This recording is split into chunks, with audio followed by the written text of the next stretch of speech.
पहले रखो तुम बात फिर की करो, बेतुकी बातों से मोती रोलना अच्छा नहीं, इनको मीज़ाने खिरत पर तो वलीद अब्दुल हलीम को आवाज दे रहा हूँ, आए और अपनी तकलीफ। अस्सलामु अलैकुम वरहमतुल्लाहि वबरकातुहू। नहमदुहु व नुसल्ली अला रसूलिहिल करीम व अला आलिहि व सहबिहि अजमईन, अम्मा बाद। फ़अऊज़ु बिल्लाहि मिनश शैतानिर रजीम, बिस्मिल्लाहिर रहमानिर रहीम। इन्न हाज़ल क़ुरआन यहदी लिल्लती हिया अक़वम, सदक़ल्लाहुल अज़ीम।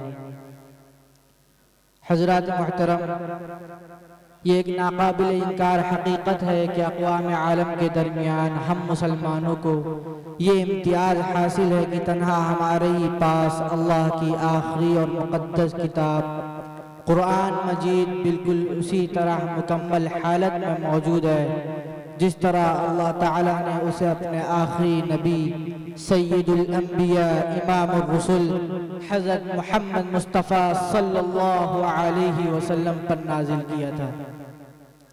जैसा कि आप हज़रात के इल्म में है कि अल्लाह ताला ने क़ुरआन मजीद को एक मुकम्मल किताब अमल और दस्तूर हयात बनाकर भेजा था।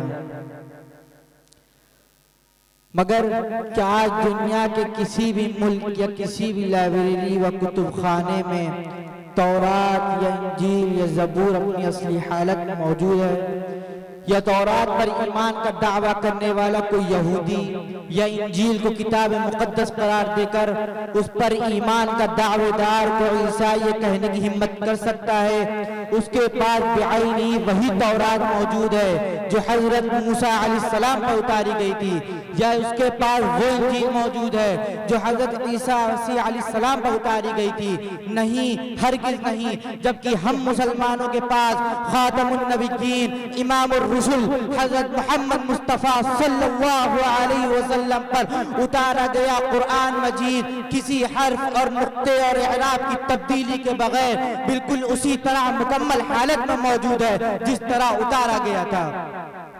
और ऐसा सिर्फ इसलिए है कि तमाम आसमानी किताबों और सहीफों को भेजने वाले एक ही खालिक और मालिक अल्लाह ताला ने सिर्फ कुरान मजीद को ये फरमा कर बाकी रखने का जिम्मा लिया था कि इन्ना नहनु नज़्ज़लना ज़िक्रा व इन्ना लहू लहाफ़िज़ून। लिहाजा हम फख्र के साथ सर उठाकर कह सकते हैं कि अल्लाह ताला की नाजिल करदा किताबों में सिर्फ कुरान मजीद ही हमारे पास बिल्कुल असली हालत में मौजूद है। उसी की बुनियाद पर हम कहते हैं कि कुरान का निज़ाम मुकम्मल निज़ाम है, कुरान का निज़ाम मुकम्मल निज़ाम है। दुनिया के जो निज़ाम बने थे बदल गए,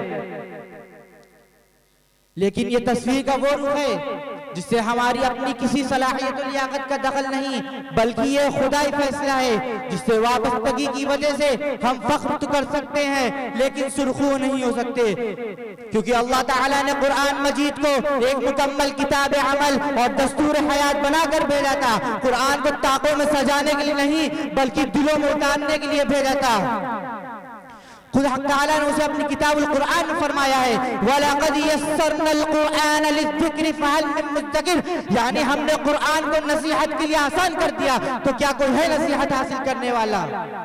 कुरान के हामिलीन अव्वल हज़रत सहाबा इकराम थे जिन्होंने कुरान से ज़ुबानी इश्क़ जोड़कर अपने माजी पर फख्र करने, अपने हाल की नाकामियां तबाहियां समेटने वाले, अपने ही जख्मों को चाटने वाले मुसलमान थे।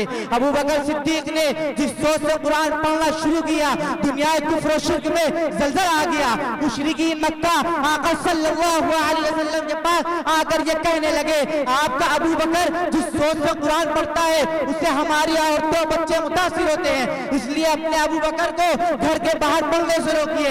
हजरत उमर फारूक ने सूरह तहा की आयत सुनी, दिल की दुनिया ज़ेरो ज़बर हो गई। आकाए नामदार हजरत मोहम्मद मुस्तफ़ा सल्लल्लाहु अलैहि वसल्लम की खिदमत में हाजिर होकर शिर्क से तौबा करते हुए ये अहद कर लिया कि अब तो मिट जाएंगे तेरे नाम पे, सोचा है यही अब तो मिट जाएंगे तेरे नाम पे सोचा है यही, दर्द मंदान मोहब्बत का तरीका है यही। दूसरी तरफ हम आज के नामो निहाद कुरान से, नबी से और सहाबा इकराम से जुबानी रिश्ते जोड़कर अपने माजी पर फख्र करने, अपने हाल की नाकामियां तबाहियां समेटने और अपने ही जख्मों को चाटने वाले मुसलमान हैं, जिनके बारे में अल्लामा इकबाल ने कहा था कि तुझे किताब से मुमकिन नहीं फराक कि तुझे किताब से मुमकिन नहीं फराक कि तू किताब ख्वाह है मगर साहिब किताब नहीं। मेरे भाइयों, मेरी गुजारिशात का खुलासा ये है कि कुरान किताब अमल है और जब तक मुसलमान इसकी तालीमात पर अमल करते रहे तो दुनिया में सुरखरू रहे। कुरान को ताकों में सजाने के लिए नहीं, कुरान किताब जिंदगी को बख्शवाने वाली किताब, मुर्दों को बख्शवाने वाली किताब नहीं है। जब तक मुसलमान इसकी तालीमात पर अमल करते रहे तो दुनिया में सुरखरू रहे, क्योंकि वो जमाने में मुअज़्ज़ज़ थे मुसलमान होकर, वो जमाने में मुअज़्ज़ज़ थे मुसलमान होकर और हम खार हुए तारीख़ कुरान होकर। व आखिरु दावाना अनिल हम्दुलिल्लाहि रब्बिल आलमीन।